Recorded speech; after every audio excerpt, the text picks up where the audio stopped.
বর্তমানে mobile phone বা smartphone আমাদের জীবনের একটি গুরুত্বপূর্ণ যন্ত্র।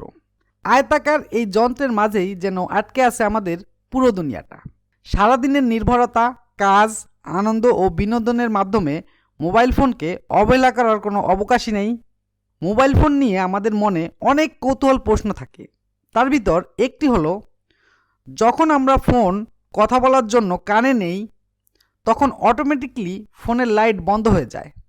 এটি কিভাবে হয়, কেনই বা বন্ধ হয়? চলুন জেনে নেওয়া যাক। আপনি যদি আমার চ্যানেলের নতুন দর্শক হয়ে থাকেন তাহলে এখনই সাবস্ক্রাইব করে নিন এবং পাশে থাকা বেল আইকনটি ক্লিক করে দিন। অলরেডি সাবস্ক্রাইব করে থাকলে ধন্যবাদ। যখন আপনি কল করেন আর কানের কাছে ধরে রাখেন তখন স্ক্রিন লাইটের কোনো প্রয়োজনই নেই।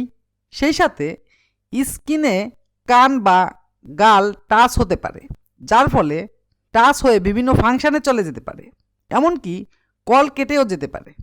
এছাড়া ফোন দীর্ঘক্ষণ জ্বলে থাকলে গরম হয়ে যায়। আবার অন্যদিকে ব্যাটারিরও অপচয় ঘটে।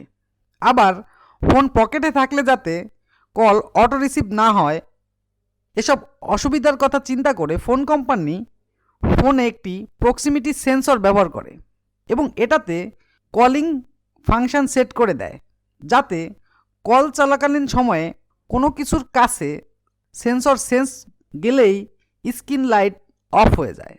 এছাড়া প্রক্সিমিটি সেন্সর ফোন পকেটে থাকলে কল আসলে ডিসপ্লের আলো জ্বলতে দেয় না।